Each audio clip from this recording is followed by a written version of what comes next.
ನಮಸ್ಕಾರ ವೀಕ್ಷಕರೇ, ಮತ್ತೊಂದು ವಿಡಿಯೋಗೆ ಸ್ವಾಗತ. ಈಗ ತಾನೇ ಬಿಗ್ ಬಾಸ್ ಅವ್ರದ್ದು ಪ್ರೋಮೋ ಬಿಟ್ಟಿದೆ. ಇದನ್ನ ನಿನ್ನೆ ಎಪಿಸೋಡಲ್ಲೇ ಕೂಡ ಟೆಲಿಕಾಸ್ಟ್ ಮಾಡಿದ್ರು ಅಂತ ಹೇಳ್ಬೋದು, ಮುಂದಿನ ಭಾಗದಲ್ಲಿ ಅಂತ. ಅದು ಏನಪ್ಪಾ ಅಂದರೆ, ಇವಾಗಲೇ 3 ಗುಂಪುಗಳಾಗಿ ಮನೆಯಲ್ಲಿ ವಿಂಗಡಣೆ ಆಗಿದ್ದಾವೆ. ಆ 3 ಗುಂಪುಗಳು ತುಂಬ ಚೆನ್ನಾಗಿಯೇ ಆಟ ಆಡ್ತಿದ್ದಾವೆ ಅಂತ ಹೇಳ್ಬೋದು. ನಿನ್ನೆ ಗೇಮ್ ಮಾತ್ರ ಸಖತ್ತಾಗಿತ್ತು, ತುಂಬಾ ಇಂಟ್ರೆಸ್ಟಿಂಗ್ ಆಗಿತ್ತು. ಹಾಗೆಯೇ ಪ್ರತಿಯೊಬ್ಬರು ಕೂಡ ಚೆನ್ನಾಗಿ ಆಟ ಆಡ್ತಿದ್ದಾರೆ. ಇವ್ರು ಚೆನ್ನಾಗಿ ಆಡ್ತಾ ಇಲ್ಲ ಅಂತ ಹೇಳೋ ಹಂಗೆ ಇಲ್ಲ. ಎಲ್ಲರ ಸ್ಟ್ರಾಟಜಿ ಕೂಡ ತುಂಬ ಚೆನ್ನಾಗಿ ಮಾಡ್ತಿದ್ದಾರೆ. ಮತ್ತು ಟೀಮಿನ ಲೀಡರ್ಗಳು ಕೂಡ ತುಂಬಾ ಚೆನ್ನಾಗಿ ಅದನ್ನು ತೊಗೊಂಡು ಹೋಗ್ತಾ ಇದ್ದಾರೆ ಅಂತ ಹೇಳ್ಬೋದು. ಅದರಲ್ಲೂ ಸೂರಜ್ ಅವರು ಮಾತ್ರ ತುಂಬಾ ಸಖತ್ತಾಗಿ ಆಟ ಆಡ್ತಿದ್ದಾರೆ. ಹಾಗೆಯೇ ಅವರ ಟೀಮ್ನ ತುಂಬಾ ಚೆನ್ನಾಗಿ ಪ್ರೊಟೆಕ್ಟ್ ಕೂಡ ಮಾಡ್ತಿದ್ದಾರೆ ಅಂತ ಹೇಳ್ಬೋದು. ಇನ್ನು ಪ್ರೋಮೋ ಕಡೆಗೆ ನೋಡೋದಾದರೆ, ಅಕ್ಸೆಪ್ಟ್ ದ ಅನ್ಎಕ್ಸೆಪ್ಟೆಡ್ ಥಿಂಗ್ ಅಂತ ಏನಿದೆಯೋ ಅದರ ಮೂಲಕ ಇವಾಗ ಮತ್ತೊಂದು ಟ್ವಿಸ್ಟ್ನ ಬಿಗ್ ಬಾಸ್ ಅವರು ಕೊಟ್ಟಿದ್ದಾರೆ. ಹೌದು ವೀಕ್ಷಕರೇ, ಇವಾಗ 3 ಜನ ಲೀಡರ್ಗಳಿಗೆ ಒಂದು ಅವಕಾಶನ ಕೊಟ್ಟಿದ್ದಾರೆ. ನಿಮಗೆ ಒಂದು ಕಾರ್ಡ್ನ ಕೊಡ್ತೀವಿ, ಟ್ರಂಪ್ ಕಾರ್ಡ್ ಅಂತ ಹೇಳ್ಬೋದು. ಅದನ್ನು ಯೂಸ್ ಮಾಡಿಕೊಂಡು ನೀವು ಡೈರೆಕ್ಟಾಗಿ ಏನು ಕ್ಯಾಪ್ಟನ್ಸಿ ಓಟಕ್ಕೆ ಅಭ್ಯರ್ಥಿ ಆಗ್ತೀರಾ. ಆದರೆ ನಿಮ್ಮ ಟೀಮು ಹಿಂದೆ ಉಳಿಯುತ್ತೆ, ಕ್ಯಾಪ್ಟನ್ಸಿ ಆಟದಿಂದ ಹೊರಗಡೆ ಉಳಿಯುತ್ತೆ. ನೀವು ಇದನ್ನ ತಗೋತೀರಾ ಅಂತ ಕೇಳಿದಾಗ ರಘು ಅವರು, ರಿಷಾ ಅವರು ಅದನ್ನ ಅಕ್ಸೆಪ್ಟ್ ಮಾಡಿದ್ದಾರೆ.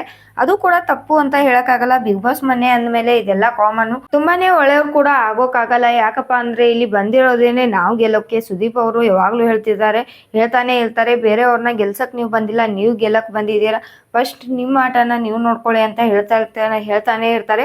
ಇದೊಂದು ಆಟ ಆಗಿರೋದ್ರಿಂದ ತಾವು ಗೆಲ್ಲೋದು ತುಂಬಾನೇ ಮುಖ್ಯ ಅಂತ ಹೇಳ್ಬೋದು.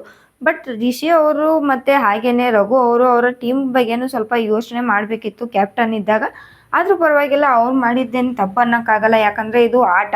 ಇನ್ನು ಸುರೇಶ್ ಸಿಂಗ್ ಅವ್ರ ಕಡೆಗೆ ಬಂದ್ರೆ, ಅವರು ಅದನ್ನ ಎಕ್ಸೆಪ್ಟ್ ಮಾಡಿಲ್ಲ. ನನ್ನ ತಂಡ ಮುಂದೆ ಹೋದ್ರೆ ನಾನು ಕೂಡ ಮುಂದೆ ಹೋಗ್ತೀನಿ ಅಂತ ಅವರು ನಿರ್ಧಾರನ ತಗೊಂಡಿದ್ದಾರೆ. ಅದಂತೂ ತುಂಬಾ ಒಳ್ಳೆಯ ನಿರ್ಧಾರ ಅಂತ ಹೇಳ್ಬೋದು.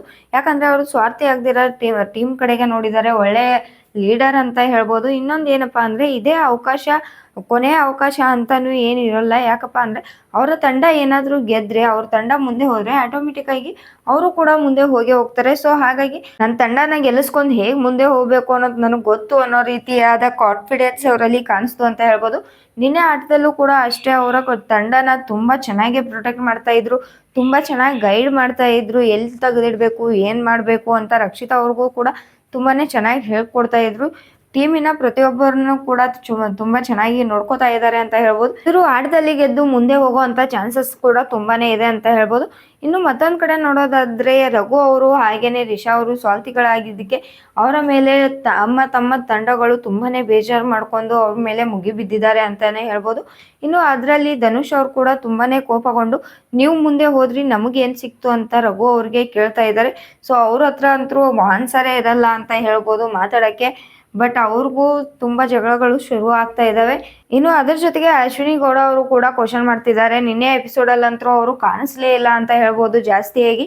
ಯಾಕಪ್ಪ ಅಂದ್ರೆ ಅವರು ಟಾಸ್ಕ್ ನಿಂದ ಹೊರಗಡೆ ಇರೋದ್ರಿಂದ, ಉಸ್ತುವಾರಿ ಆಗಿರೋದ್ರಿಂದ ಉಸ್ತುವಾರಿಗಳಿಗೂ ಅಷ್ಟೊಂದೇನು ಕೆಲಸ ಇಲ್ಲ ಅಂತ ಹೇಳ್ಬೋದು. ಸೊ ಹಾಗಾಗಿ ಅವ್ರು ಎಲ್ಲೂ ಕೂಡ ಕಾಣಿಸ್ಕೊಳ್ಳಿಲ್ಲ. ಆದ್ರೆ ಇವತ್ತಿನ ಎಪಿಸೋಡ್ ಅಲ್ಲಿ ಅವರು ಕಾಣಿಸ್ತಾರೆ ಅಂತಾನೆ ಹೇಳ್ಬೋದು. ಅವರು ಕೂಡ ಕೇಳ್ತಿದ್ದಾರೆ, ಒಬ್ಬರು ನಿರ್ಧಾರ ಹಾಗಾಗಿತ್ತು, ಇನ್ನಿಬ್ಬರ ನಿರ್ಧಾರ ಯಾಕೆ ಹೀಗಾಗಿತ್ತು ಅಂತ ಕ್ವಶನ್ ಮಾಡ್ತಾ ಇದ್ದಾರೆ. ಸೊ ಅದು ಅವ್ರವ್ರ ಇಷ್ಟ, ಅವ್ರವ್ರ ಪರ್ಸ್ಪೆಕ್ಟಿವ್ ಅಂತ ಹೇಳ್ಬೋದು. ಅಕಸ್ಮಾತ್ ಅಶ್ವಿನಿ ಗೌಡ ಅವರು ಇದ್ರು ಕೂಡ ಅವರು ಕೂಡ ಇದೇ ನಿರ್ಧಾರನ ತಗೋತಾ ಇದ್ರು ಅನ್ನೋದು ನನ್ನ ಅನಿಸಿಕೆ. ಇದರ ಬಗ್ಗೆ ನಿಮಗೇನು ಅನಿಸುತ್ತೆ ಅಂತ ಕಮೆಂಟ್ ಮಾಡಿ ಹೇಳಿ. ಇನ್ನು ಇದಕ್ಕೆ ಸೂರಜ್ ಅವರು ಅಕ್ಸೆಪ್ಟ್ ಮಾಡದೇ ಇರೋದ್ರಿಂದ, ಅವ್ರಿಗೆ ಬಂದಿರೋಂಥ ಅವಕಾಶನ ಬಿಟ್ಕೊಟ್ಟಿರೋದ್ರಿಂದ, ಅವ್ರ ತಂಡಕ್ಕಾಗಿ ತ್ಯಾಗ ಮಾಡಿರೋದ್ರಿಂದ ಅವರೊಬ್ಬ ಹೀರೋ ಆಗಿ ನಿಂತಿದ್ದಾರೆ ಅಂತ ಹೇಳ್ಬೋದು. ಸೊ ಕಾಯ್ದು ನೋಡೋಣ ಇವತ್ತಿನ ಎಪಿಸೋಡಲ್ಲಿ ಏನಾಗುತ್ತೆ ಅಂತ. ಇದೇ ರೀತಿಯಾದ ವಿಡಿಯೋಗಳಿಗಾಗಿ ನಮ್ಮ ಚಾನಲ್ನ ಇನ್ನೂ ಸಬ್ಸ್ಕ್ರೈಬ್ ಮಾಡ್ಕೊಂಡಿಲ್ಲ ಅಂದರೆ ಸಬ್ಸ್ಕ್ರೈಬ್ ಮಾಡ್ಕೊಳ್ಳಿ. ಹಾಗೆಯೇ ಪಕ್ಕದಲ್ಲಿರುವಂಥ ಬೆಲ್ ಐಕನ್ನ ಕ್ಲಿಕ್ ಮಾಡಿ ಅಂತ ಹೇಳ್ತಾ ಮತ್ತೆ ಸಿಗೋಣ ಮುಂದಿನ ವಿಡಿಯೋದಲ್ಲಿ.